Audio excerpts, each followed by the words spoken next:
പ്രായം കൂടുന്നതിനനുസരിച്ച് ഉയരം കുറയുമ്പോൾ പ്രായം കൂടുന്നതോറും നമുക്കറിയാം എല്ലിൻ്റെ ബലം കുറയും. ബോൺ മിനറൽ ഡെൻസിറ്റി, അതായത് നമ്മുടെ എല്ലിലുള്ള mineral density, mineral means calcium phosphate, calcium deposit ഉള്ള മെട്രിക്സിൻ്റെ ഡെൻസിറ്റി കുറയുന്നതിനനുസരിച്ച് നമ്മുടെ എല്ലും വീക്ക് ആയിക്കൊണ്ടിരിക്കും. അതിനെ നമ്മൾ ഓസ്റ്റിയോപോറോസിസ് എന്ന് പറയും.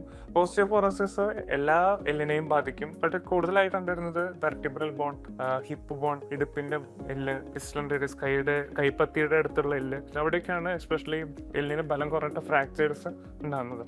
അതേ ഫ്രാക്ചർ നമ്മുടെ നട്ടെല്ലിന് ബാധിച്ചു കഴിഞ്ഞാൽ vertebral fracture, osteoporotic vertebral fractures കാരണം, അതായത് വെർട്ടിബ്ര എന്ന് പറയുന്നത് നമുക്കറിയാം ഒരു സ്ക്വയർ പോലത്തെ ഒരു 33 ബോൺ അടുക്കി വെച്ചിട്ടാണ് നമ്മുടെ വെർട്ടിബ്ര ഉണ്ടായിരിക്കുന്നത്. അപ്പോൾ ഒരു സ്ക്വയറിന് നമ്മൾ ബലം കുറഞ്ഞ് അത് കംപ്രസീവ് ഫ്രാക്ചർ വരും, വെഡ്ജ് കംപ്രഷൻ ഫ്രാക്ചർ അമങ്ങിപ്പോവും. അങ്ങനെ ഒരു ബോൺ ഫ്രാക്ചർ ആയി കഴിഞ്ഞാൽ രണ്ടാമതും മൂന്നാമതും ബോൺ ഫ്രാക്ചേഴ്സ് ആവാനുള്ള സാധ്യതയും കൂടുതലാണ്.